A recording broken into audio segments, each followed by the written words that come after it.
Before history, before time, before anything existed, God hovered over the formless deep and spoke creation into being.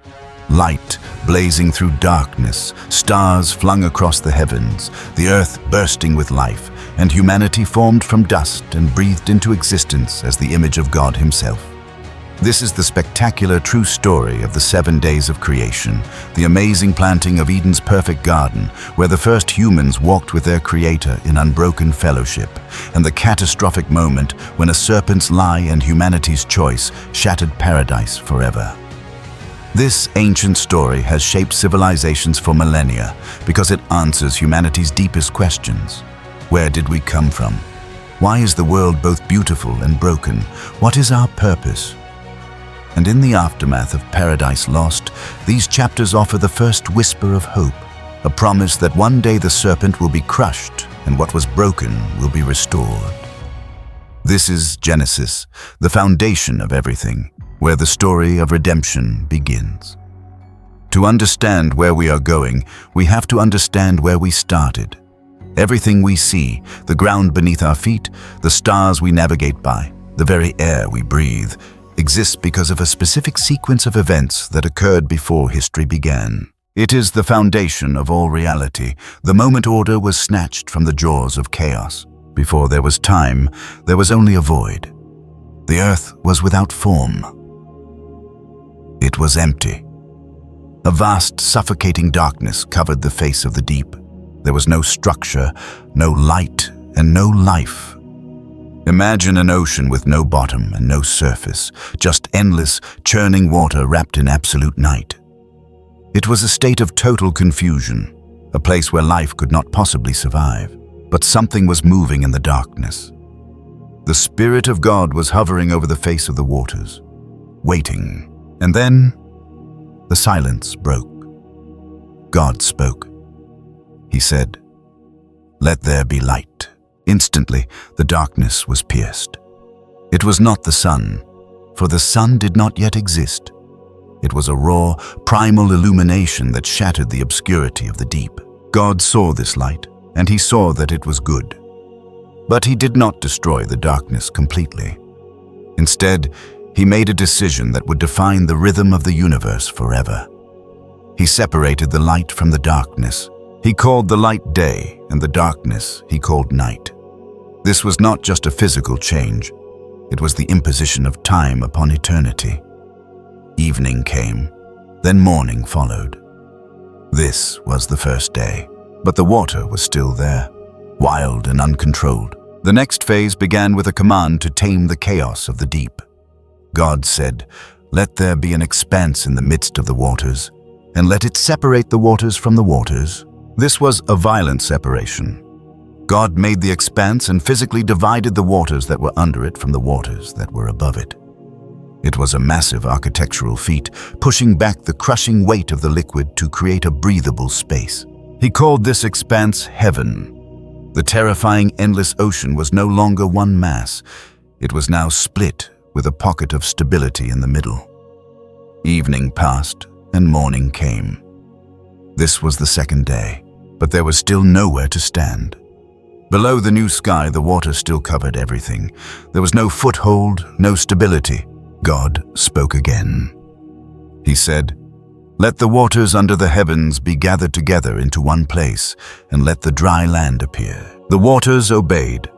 They pulled back, retreating into their assigned places, revealing the solid ground that had been submerged.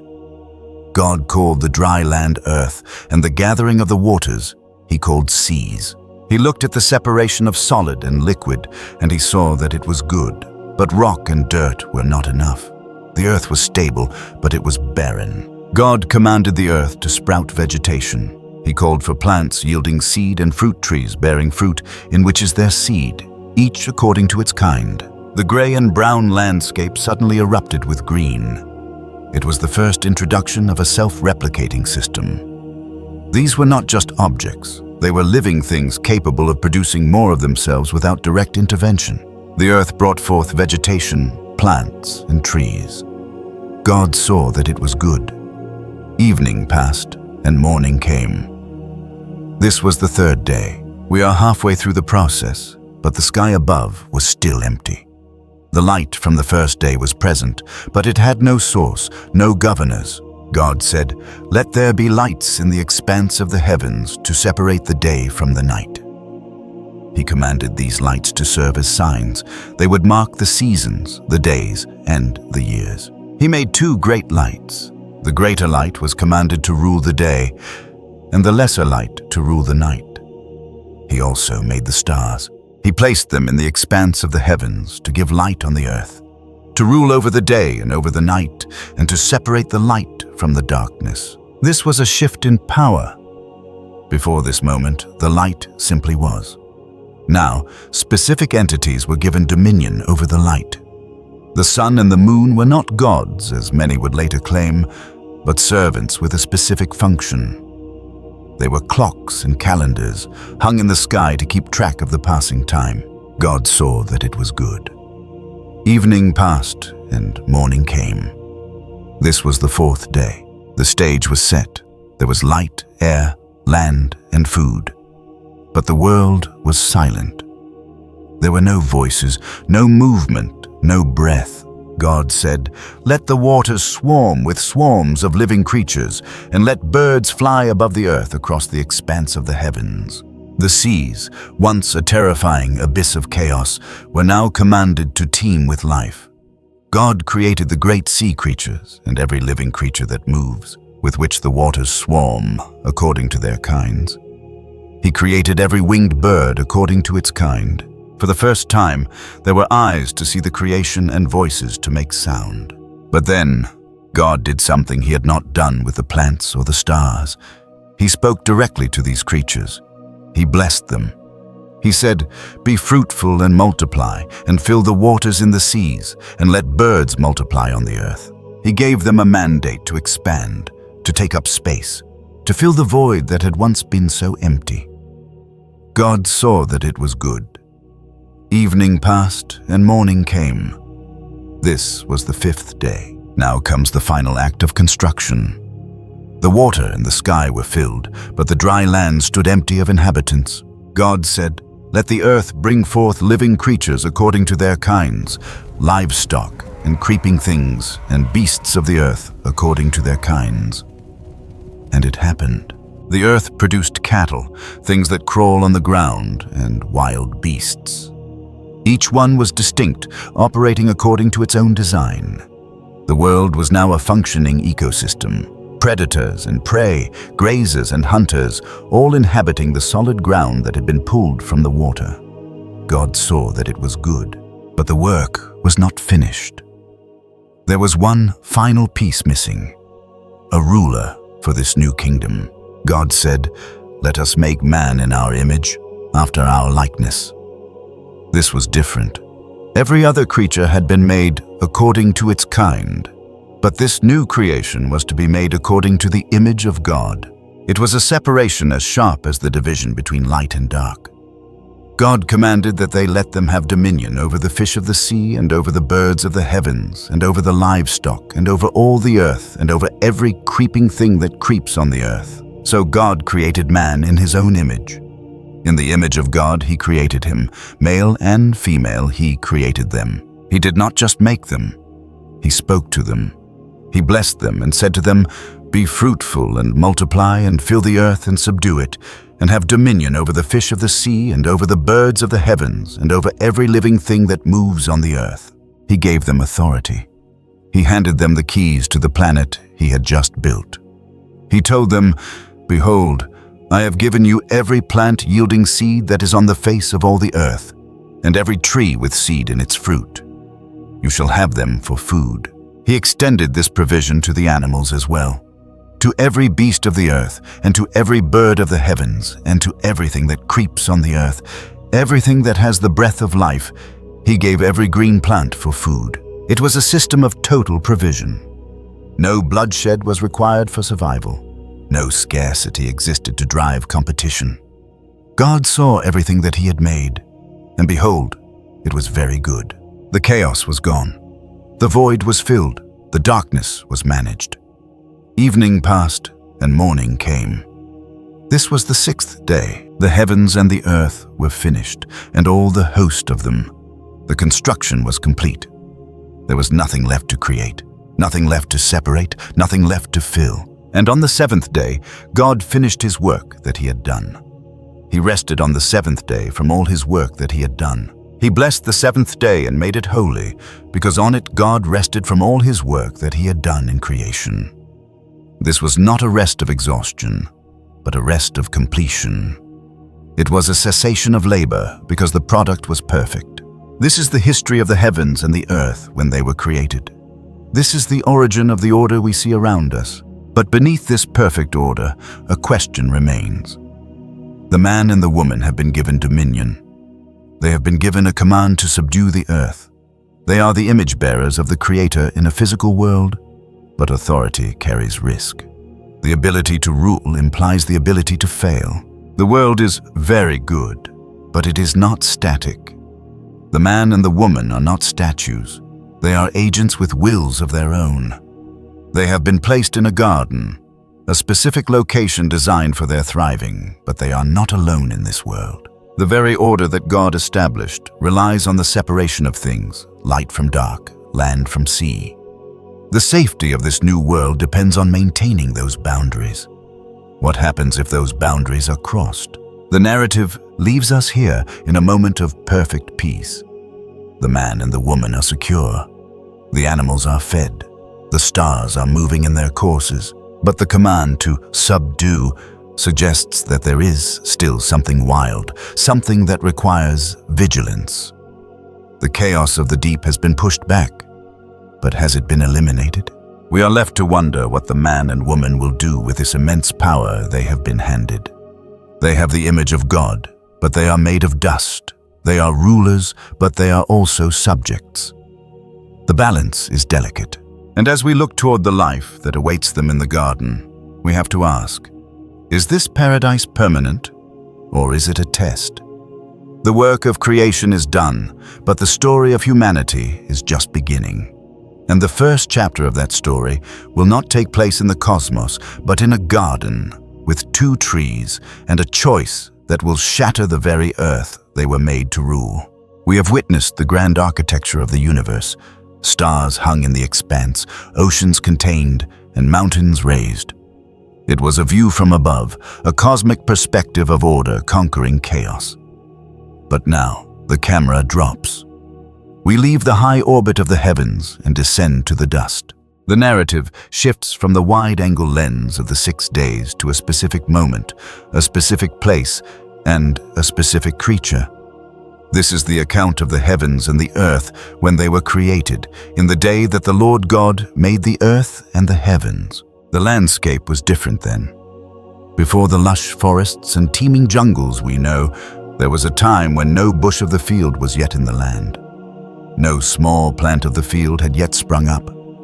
The earth was waiting, it was dormant. The reason was simple, yet crucial. The Lord God had not caused it to rain on the land. The cycle of precipitation that drives our weather systems today had not yet begun. But there was another reason the ground lay fallow. There was no man to work the ground. The potential for life was there, locked in the soil, but it required a cultivator. It required management. Instead of rain, a mist was going up from the land. It was a subterranean hydration system, watering the whole face of the ground, keeping the dust ready, pliable, and waiting for the hands of a potter. Then came the moment of contact. In the previous chapter, God spoke, and it was so. He commanded light, and light appeared. But here, the Lord God did not shout from the heavens. He came down to the dirt. He formed the man of dust from the ground. It was an act of intimacy and tactile crafting. He gathered the particles of the earth, the most basic, common elements, and shaped them into a vessel. But the figure remained motionless. It was a statue of clay, a shell with no ghost within it. Then, the Lord God breathed into his nostrils the breath of life. The air from the lungs of the Creator rushed into the lungs of the clay figure.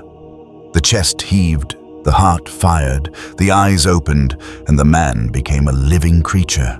He was terrestrial. made of the same stuff as the ground he stood on, yet he was animated by the very spirit of the divine.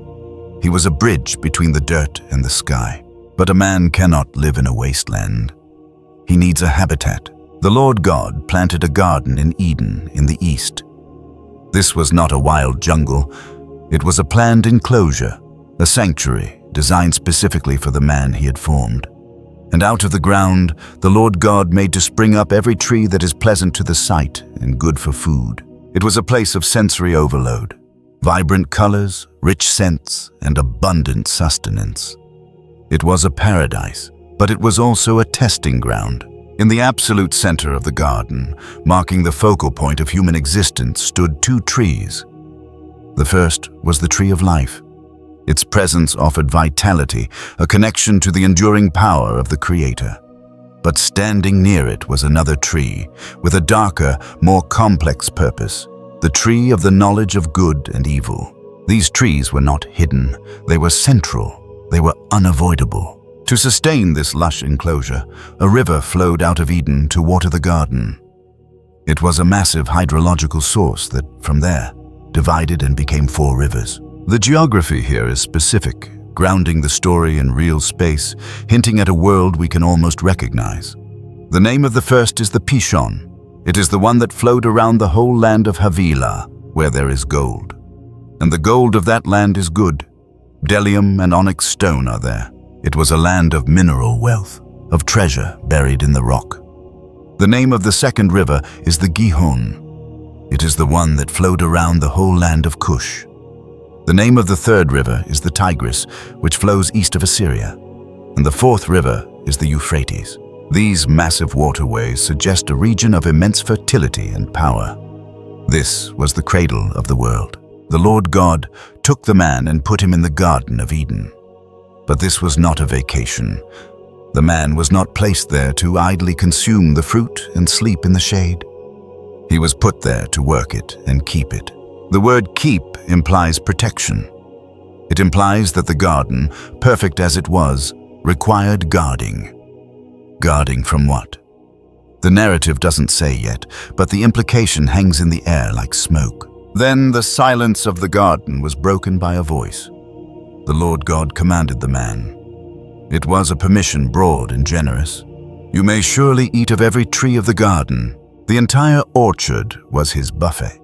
The abundance was staggering. But then came the restriction, the but that would echo through history. But of the tree of the knowledge of good and evil, you shall not eat.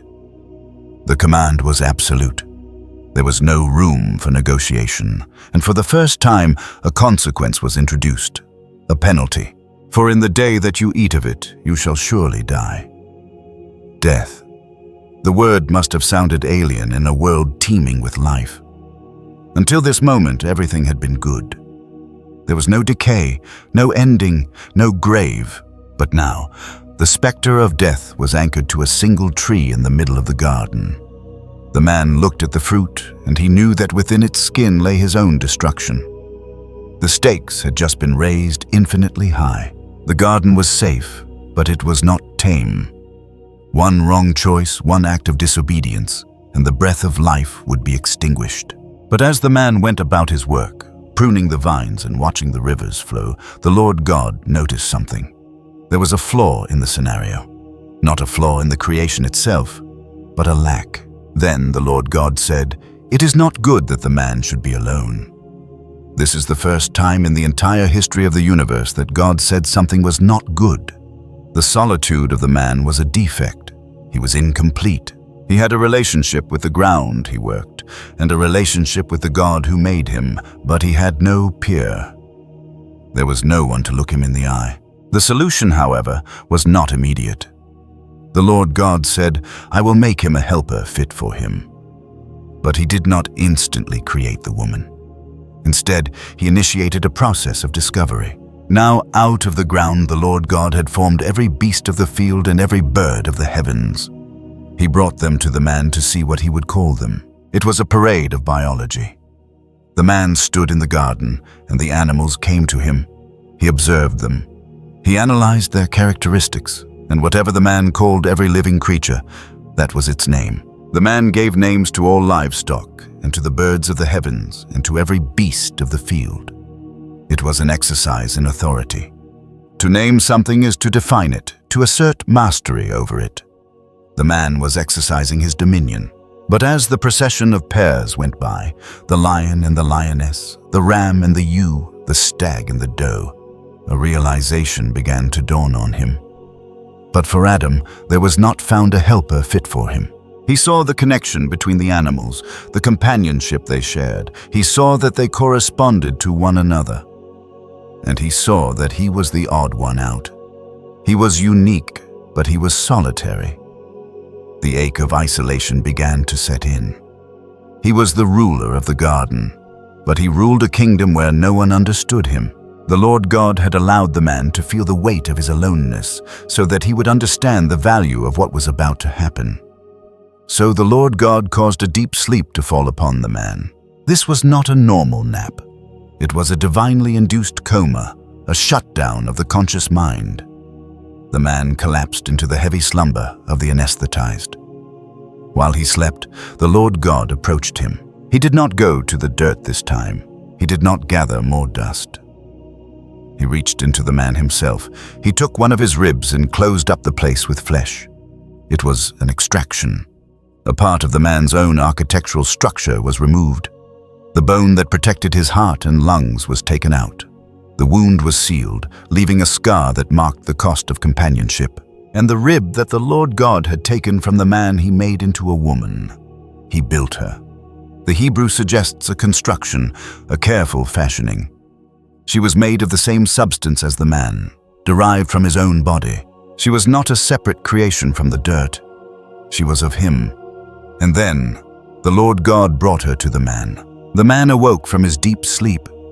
He felt the change in his side, the missing piece. And then he looked up. Standing before him was a creature who was like him, yet distinct. She was not an animal. She was not a deity. She was his counterpart. The recognition was instant and electric. The man who had named the animals with clinical detachment now spoke with poetry and passion. He said, "This at last is bone of my bones and flesh of my flesh." It was a cry of relief. At last, after the parade of incompatible creatures, here was the one who fit. He saw his own reflection in her, but different. He saw the missing part of himself. She shall be called woman, because she was taken out of man. He named her, just as he had named the animals. But this name defined her relationship to him. They were linked linguistically and biologically. Ish and Isha, man and woman. The narrator pauses here to explain the significance of this moment for all future generations. Therefore, a man shall leave his father and his mother, and hold fast to his wife, and they shall become one flesh. This was the blueprint. The solitary unit of the man was divided to create two, so that they could come together to form a new, stronger unity. It was a fusion of lives, a bond stronger than the blood of parents. And they were both naked, the man and his wife, and were not ashamed. This is the peak of innocence. There were no barriers between them, no clothes to hide their bodies, no secrets to hide their minds. They stood in the open air of the garden, fully known and fully safe. There was no guilt, no fear, no insecurity. They looked at each other and saw only acceptance. The picture is perfect. The man and the woman are united. The garden is blooming. The rivers are flowing. The gold is glistening in the land of Havilah. The animals are named and peaceful. The Lord God is walking in the cool of the day. But remember the tree. In the middle of this paradise, the tree of the knowledge of good and evil still stands. Its fruit is ripening. The command, "You shall not eat," is the only law in a lawless world. It is the only boundary line drawn in the sand. And remember the silence. The man and woman are talking. The Lord God is talking. But there is another voice we haven't heard yet. A voice that is not interested in order or separation or life. A voice that is cunning. The garden is kept, but the gates are open. The man and woman are innocent, but they are inexperienced. They have everything they need, but curiosity is a powerful force. And as the sun sets on this era of innocence, a shadow is moving through the undergrowth. Something subtle, something intelligent. The stage is set for the greatest tragedy in human history.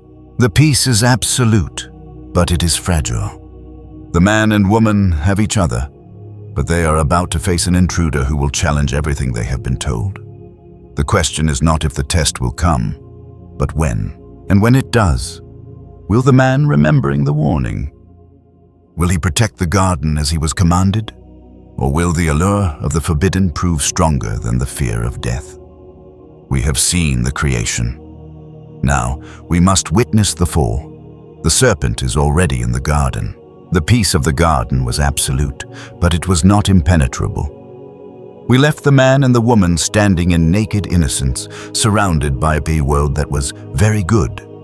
But the narrative now zooms in on a specific creature, one that did not behave like the cattle or the birds. Now the serpent was more crafty than any other beast of the field that the Lord God had made. Crafty is a neutral word. It implies intelligence, subtlety, and a certain sleek capability. He was a part of the creation, made by the same hands that formed the man, but his intent was different. He did not come with a roar or a display of force. He came with a question. He approached the woman, not the man. This was the first strategic move, bypassing the one who had received the command directly. He said to the woman, "Did God actually say, 'You shall not eat of any tree in the garden'?" It was a masterclass in manipulation. He took the generous permission of God, "You may surely eat of every tree," and twisted it into a restrictive prohibition. He framed the Creator not as a provider, but as a withholder. He made the abundance of the garden feel small by focusing entirely on the one thing that was forbidden. The woman responded.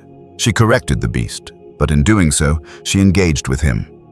She stepped into the debate. She said to the serpent, "We may eat of the fruit of the trees in the garden, but God said, 'You shall not eat of the fruit of the tree that is in the midst of the garden, neither shall you touch it, lest you die.'" Notice the drift. God had said, "You shall not eat." He never said, "Neither shall you touch it." In her attempt to defend the command, she made it stricter than it was. She added a layer of severity that God had not spoken. She was already losing her footing, balancing on the edge of a precipice she didn't realize was there. The serpent saw the opening. He dropped the pretense of asking questions and moved to direct contradiction. "You will not surely die." It was the first lie ever told. A direct negation of the reality defined by the Creator. He didn't just deny the punishment. He questioned God's motive. He suggested that the command was not for their protection, but for their suppression. For God knows that when you eat of it, your eyes will be opened, and you will be like God, knowing good and evil. The hook was set. The bait wasn't just the fruit, it was power. It was autonomy. The serpent suggested that God was holding out on them, keeping them in a state of childish ignorance. He offered them an upgrade. He promised that disobedience would not lead to death, but to enlightenment. The woman looked at the tree, really looked at it.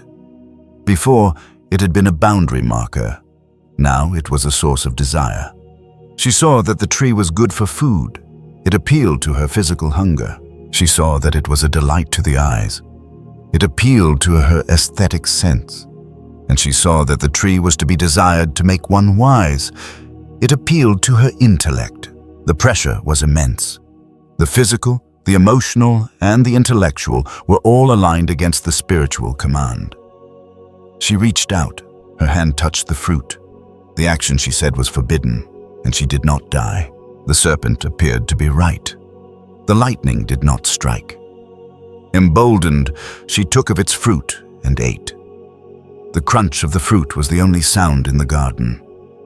She swallowed, and then she turned. She also gave some to her husband, who was with her. This is the twist that often gets missed. The man was not off hunting, he was with her. He stood there, silent, watching the negotiation, watching the transgression. He did not intervene. He did not guard the garden. He took the fruit from her hand, and he ate. In that split second, the biological and spiritual architecture of the world fractured. Then the eyes of both were opened. The serpent had told the truth, but it was a twisted truth. They saw, but what they saw was not divinity. They saw their own vulnerability. They realized they were naked. The innocence that had allowed them to stand before each other without shame was incinerated. Suddenly, being seen was terrifying. They scrambled to cover themselves. They sewed fig leaves together and made themselves loincloths. It was a pathetic attempt to regain control, to hide the reality of what they were. They were no longer the rulers of the world. They were refugees in their own home. And then, the sound came. They heard the sound of the Lord God walking in the garden in the cool of the day. It was the sound of presence. Before, this would have been a moment of joy. Now, it was the sound of approaching judgment. The man and his wife hid themselves from the presence of the Lord God among the trees of the garden. The irony is staggering. They used the very trees God had given them for food to hide from the God who gave them. But the Lord God called to the man and said to him, "Where are you?" He knew, of course. The question was not for information. It was an invitation to confess. It was a chance to step out into the light. The man's voice trembled from the shadows. "I heard the sound of you in the garden, and I was afraid because I was naked and I hid myself." Fear. It was a new emotion. The man admitted his condition, nakedness, but not his crime. God asked, "Who told you that you were naked? Have you eaten of the tree of which I commanded you not to eat?" The moment of truth. The man had a choice, take responsibility or deflect.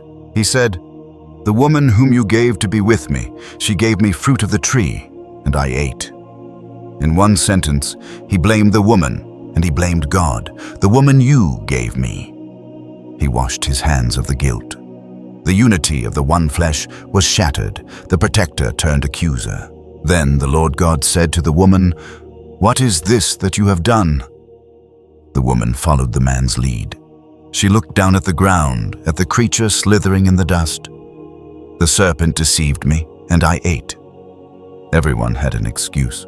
No one accepted the fault, but the investigation was over. The verdict was ready. The Lord God turned to the serpent.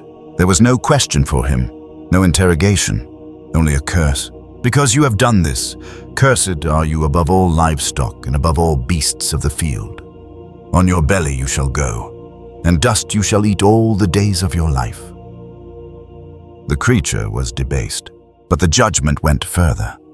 God declared a war that would span the rest of history.